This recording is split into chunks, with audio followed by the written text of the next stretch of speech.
Доброе утро! Я сегодня проснулся, с рассветом встал, посмотрел на градусник, что -4. У меня вообще-то в планах было прямо уже сегодня направляться в горы и несколько дней провести в горах. Проблемка в том, что горы на высоте 3500 метров, так еще и перевал 4000 метров. Сегодня проеду до поворота в горы, там 2 с копейками тысяч метров, посмотрю, что там вообще с температурой. Потому что тут всего лишь 1300. И ночью было, соответственно, возможно, даже в какой-то период до -5.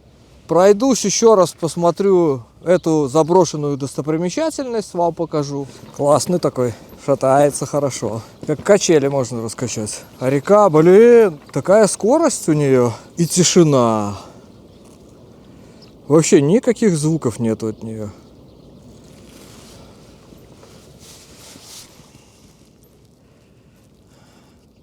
Мне кажется, что этот конь явно раньше стоял на берегу. Вряд ли они его задумывали в воде. Потому что вон там, вон вдалеке зонтик. И он тоже в воде стоит. Ну все, тут уже чье-то хозяйство. Хотя вот это здание, возможно, еще относится к достопримечательности. Вот так там уже огороды пошли. Раскачаем мост. Нормальные такие качели, да?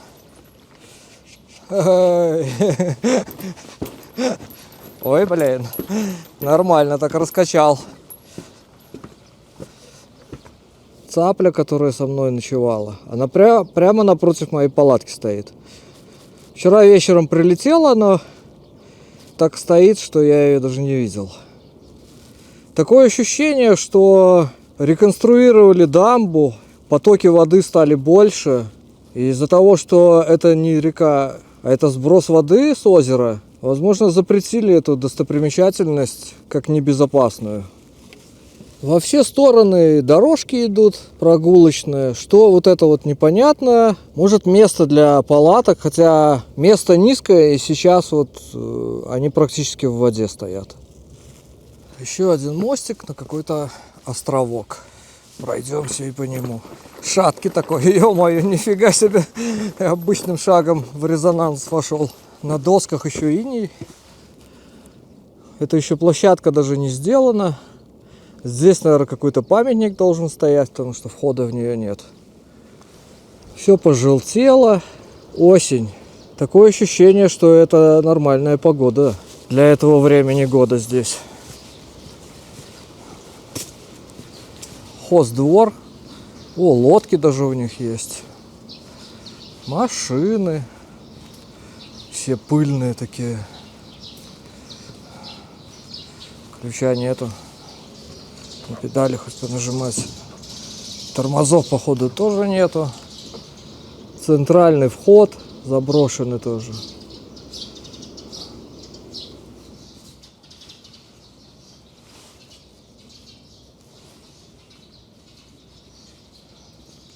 Кассы, судя по всему.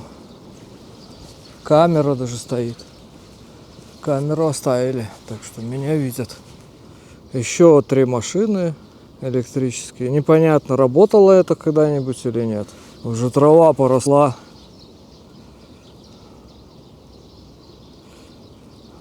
Еще какие-то постройки хозяйственные, похоже. А, кафешки. Там место для прогулок. Это, скорее всего, непонятно. Кафешки тоже. Или номера. Короче, здесь кто-то есть. Там все-таки охранник есть. Большое такое озеро. Охрана здесь все-таки есть. Но меня пока не увидел, но, возможно, услышал. Потому что я его услышал, как он там что-то делает. Хорошо, что вчера не гулял здесь, потому что могли выгнать, если бы увидел. Местные приспособили уже местность под сушку кукурузы. Ну, в общем-то, и все, можно ехать. Какие-то недостроенные здания, похожие на туалет. А нет, достроенные, это окна выбили. Уже стекло достали. Ну да, туалет. А мне кажется, что он все-таки не успел принять туристов.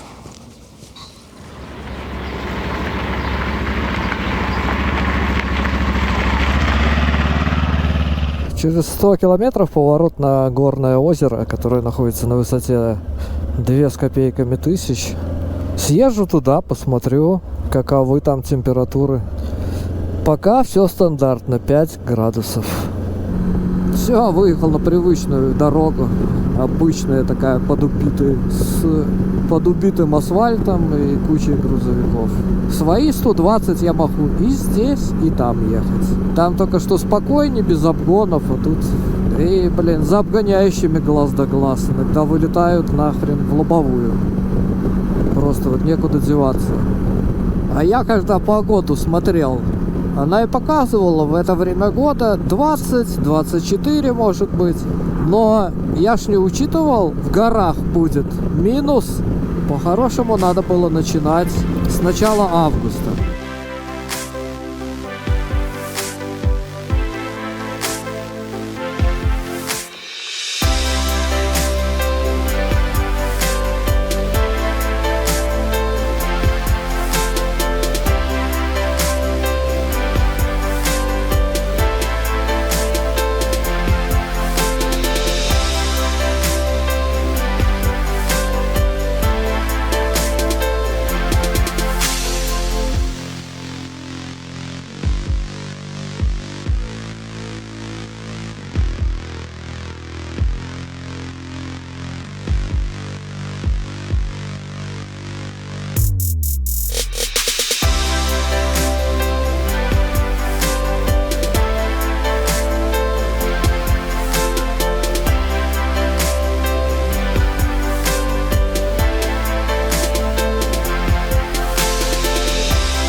Три 400 перевал. Ух, какой ветер холодный, а. Пойдет на спуск и потом опять вверх. Блин, резина холодная, капец, блин. Даже на этом идеальном асфальте как будто бы заднее колесо чуть-чуть повело. Пока плюс 6.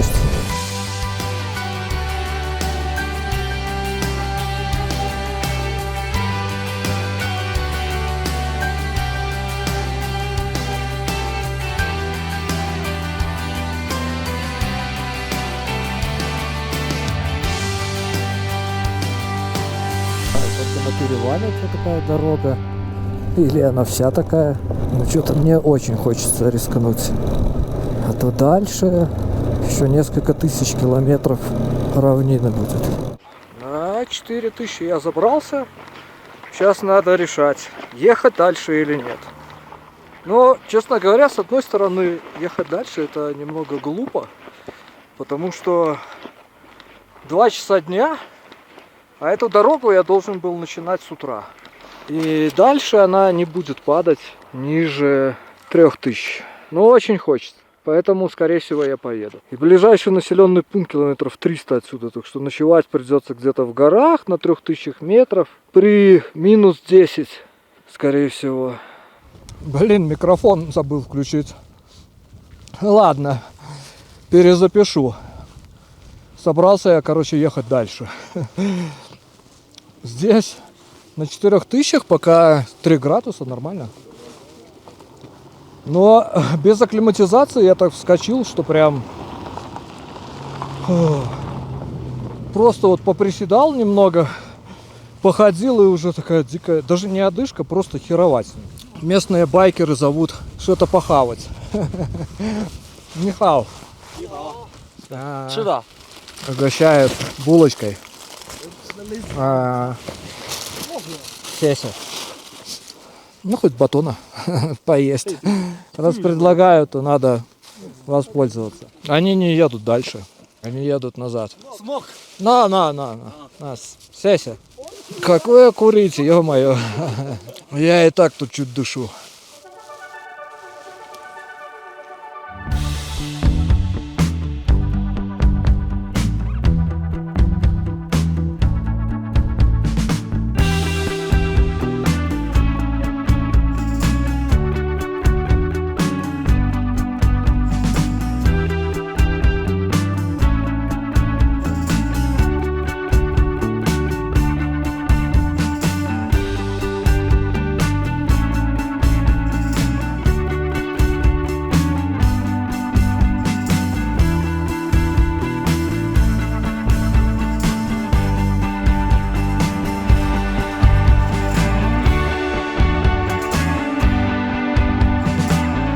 Десять уже градусов, а высота 3000. Уже прям жарко становится.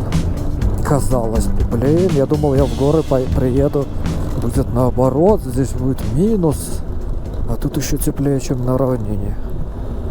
Как вам скалы впереди? Там наверху, похоже, что-то добыча чего-то. И они ссыпают руду. Возможно, золото. Потому что мелкий песок ссыпают. То есть перемалывают все, промывают, возможно, и ссыпают с горы. Поэтому оно так выглядит. Что-то мне это ущелье Пакистан напомнило. Но в Пакистане такие были. И цвет скал, и вода такая же. Только грузовичков нету этих пакистанских. Так, только придется поработать. Потому что вот эта вот маленькая часть, это единственное место, которое более-менее без наклона. На камеру не видно, но тут вот такой вот наклон и во все стороны. А тут кусты. Я уже один выдернул. Сейчас вот эти еще повыдергивать надо.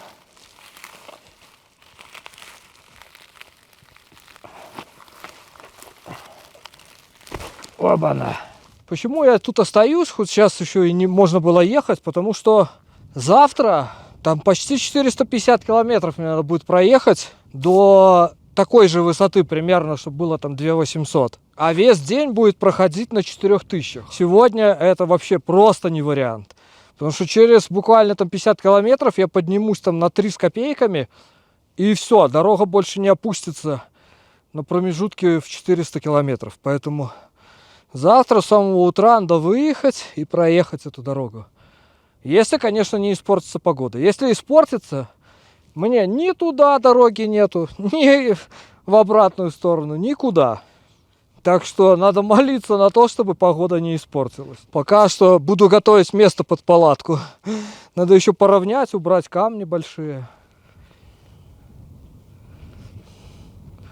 Небо, небо, какое голубое небо. Это что-то.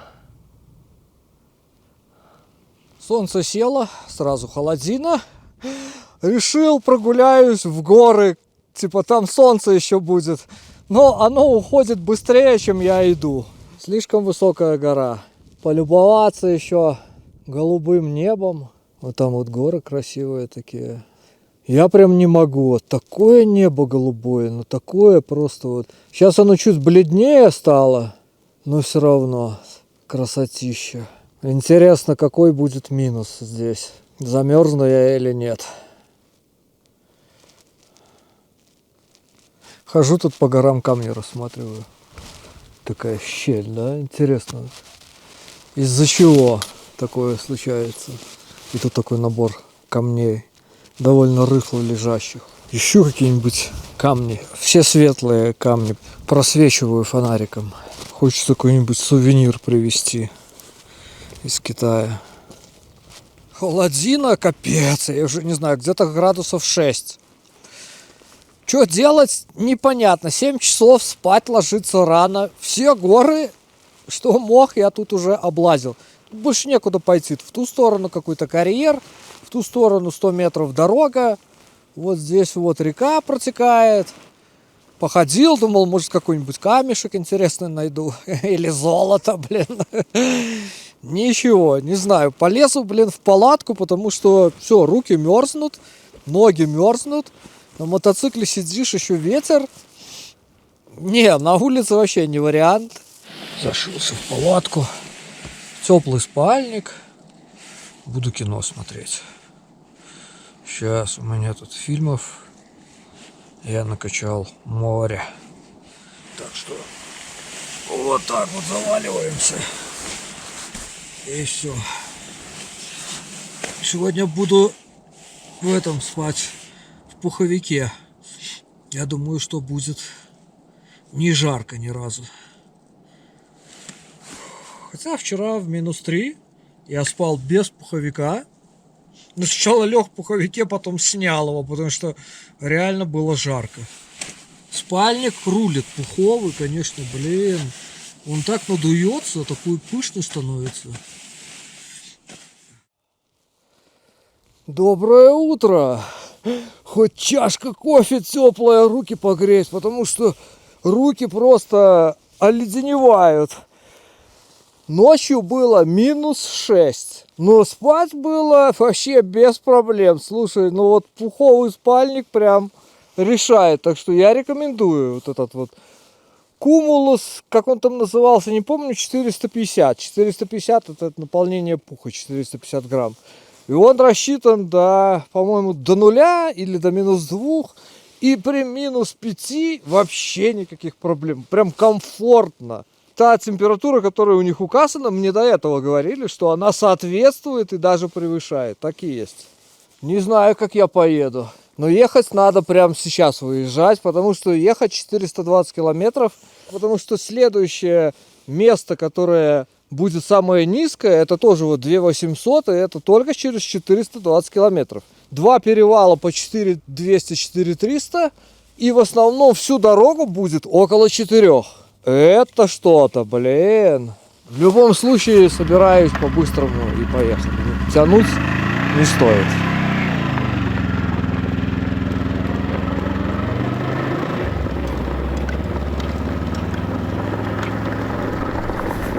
Через 55 километров перевал 4300.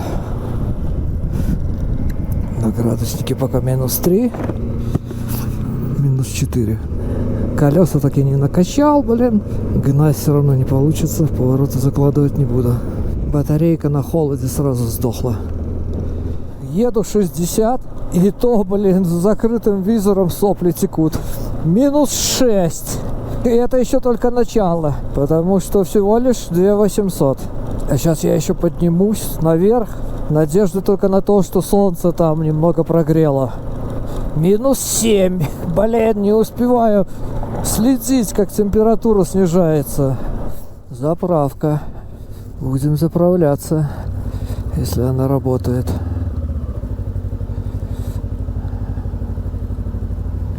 Да, кто-то есть. Окей, я. Говорит, 95-го нету. Это явно не туристическое направление. Вообще никто сюда не едет. Пару самосвалов было, но они не отсюда ехали. Выезжали там из каких-то карьеров. Как началась гравейка, больше никого нет. Вот такие дороги я люблю.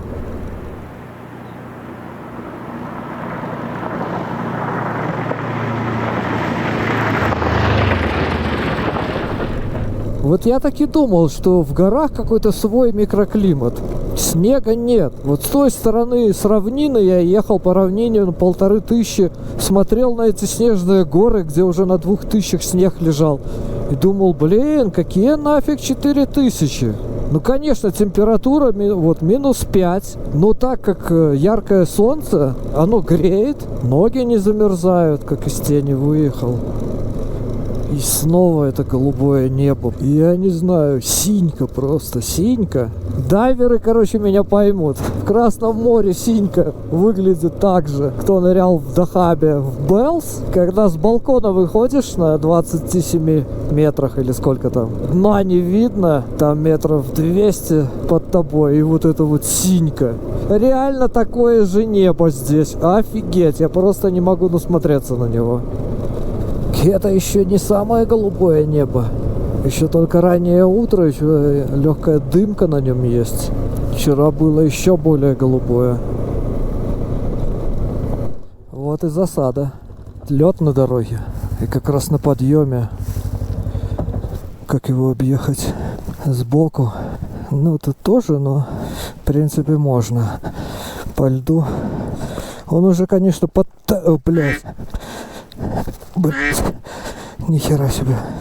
Надо как-то по низу. Фу.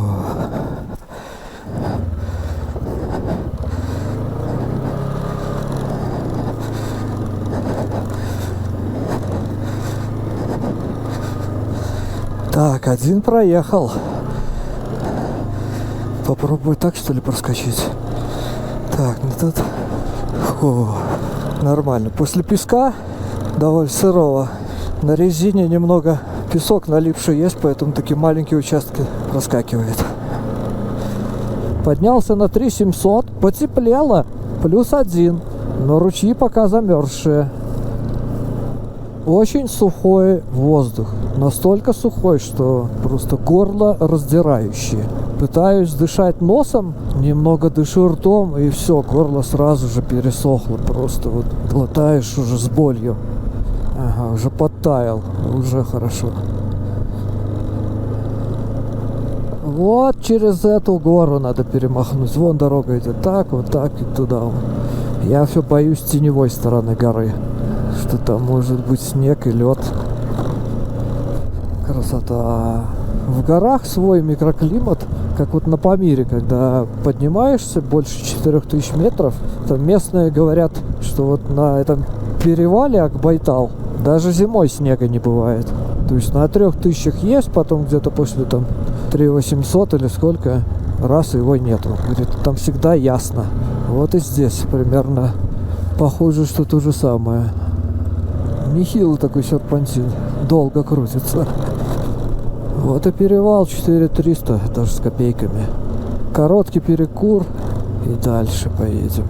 Задерживаться не стоит. Дорога сильно никуда не спустится сейчас. Примерно так и будет идти все время. На 4000, там 3800. Перчаточки сразу ложу. На двигатель греться. Вот и все-таки точно, что в горах свой микроклимат. Вот там вот одна горная гряда, после которой равнина, пустыня, низменность. Вот там вот вторая. За ней тоже низменность и равнина. И вот они как будто бы задерживают снег. Похоже, что по высоте и эта гора тоже где-то там практически такая же, как и эта.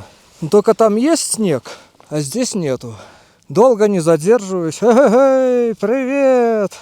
Долго здесь не задерживаюсь, потому что весь день надо будет провести на 4000 и как-то успеть съехать меньше 3. Поехали. Красота.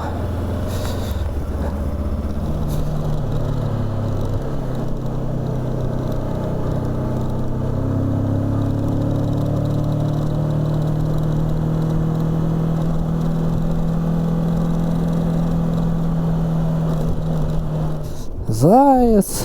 Эх, пошел. Барашки. Красота. Эй! Чего вы все перебегаете дорогу? Цоп-цабэ! Цоп-цабэ!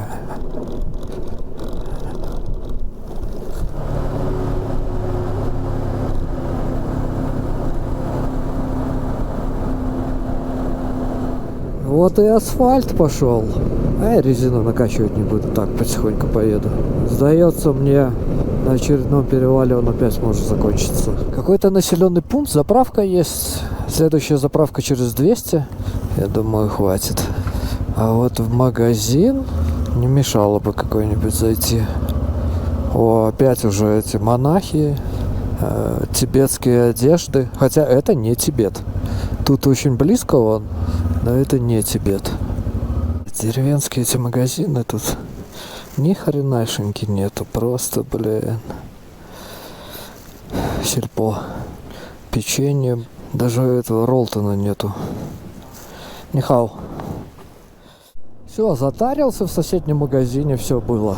И, наконец-то, масло оставил. Рядом какая-то мотомастерская была. А то я уже и забыл про него, то, что я масло отработку с собой вожу. Лишний вес только.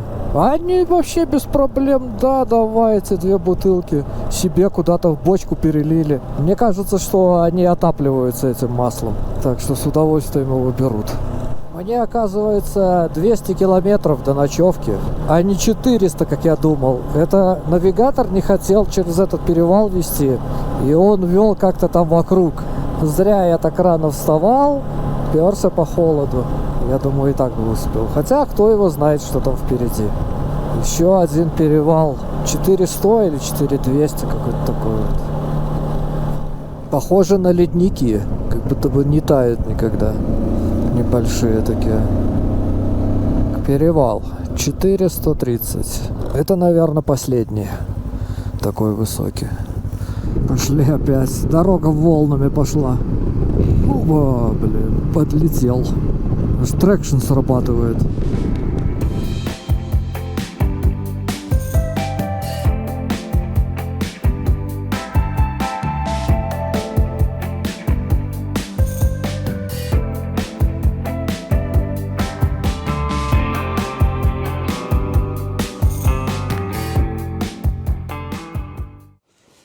Три градуса, а ветра нету. Останавливаешься, даже жарко становится. Да решил тут полежать немного. Погреться на солнышке. Спешить не хочется. Потому что дальше, наверное, пару тысяч километров будет просто пустыня, степь. Вообще ничего не будет. Дня 4-5, наверное. Вот еще сегодня, завтра горы и все на этом. И уже немного, честно говоря, начал уставать от путешествия, от съемки. Хочется просто уже доехать до конца. Ой, блин, до конца еще далеко. Все как-то затянулось. Думал, чуть меньше 2 месяцев будет, а по итогу порядочно больше 2 месяцев получится путешествие. Началась туристическая дорога. Влилась какая-то с левой стороны сюда еще одна трасса. И все, пошли туристы. Какой-то небольшой городок проезжаю. О, может, кафешка, может, пожрать там что. Я ищу кафешки только там, где нарисованы блюда. Иначе, блин, это долгая такая песня, им объяснить, что я хочу. Ладно, поеду дальше.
Старые добрые времена тут снопы вяжут. Да, потому что у каждого свое маленькое хозяйство. Это ж не колхозы. Комбайн сюда не пустишь. Я уже подъезжаю к своему месту ночевки. Сейчас только 3 часа. Но решил, дальше не поеду. Одно из мест ночевки мое. Не успела камера включиться. Ну, примерно то же самое, только там полно туристов стояло. Я ж хочу, чтобы никого не было. Смотрю, вон на той стороне какой-то прям сад такой. Мне кажется, интересное место для ночевки. Вопрос, как туда попасть. По карте посмотрел, отсюда не видно, но это остров. Там с той стороны тоже река течет. Я нашел место ночевки тоже, в принципе. Должно быть неплохо. Вот здесь вот довольно большой массив такой тоже леса. Но, блин, нету въезда сюда. Все сеткой. Я думаю, блин, может какая-то дырка есть все-таки. Может вот так вот как-то.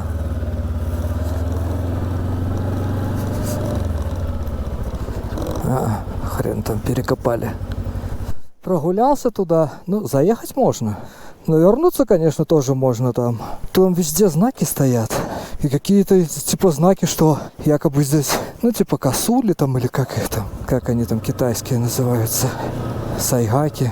Заповедник какой-то. И вон, я просто вот этого вот увидел, что он сюда ж как-то заехал. Но, возможно, это работник. Ну, большая вероятность, что попрут отсюда. Хотя в данной ситуации лучше прям на солнце стоять. Так, я-то свернул, если только вот тут. Потому что не сходится местность со снимком со спутника. Тут уже все по-другому. Тут должны были быть деревья, а их нет. В общем, тут какое-то строительство или что-то такое. И вот обвал был. Да, тут явно какая-то катастрофа произошла когда-то. Потому что впереди должен был быть вообще лес. А его нафиг нет вообще. Зато есть какая-то вода. Вон там вот много воды, которой по снимку со спутника нет. Не, хреновое место. Прям хуже не придумаешь. Какая-то объездная дорога, по которой все будут ездить. Получается, что типа только вот здесь вот. Лес такой. А по снимку со спутника тут прям лес большой. В какой-то момент тут что-то случилось. Совсем не то, что хотелось. Лес. Лес, только будущий.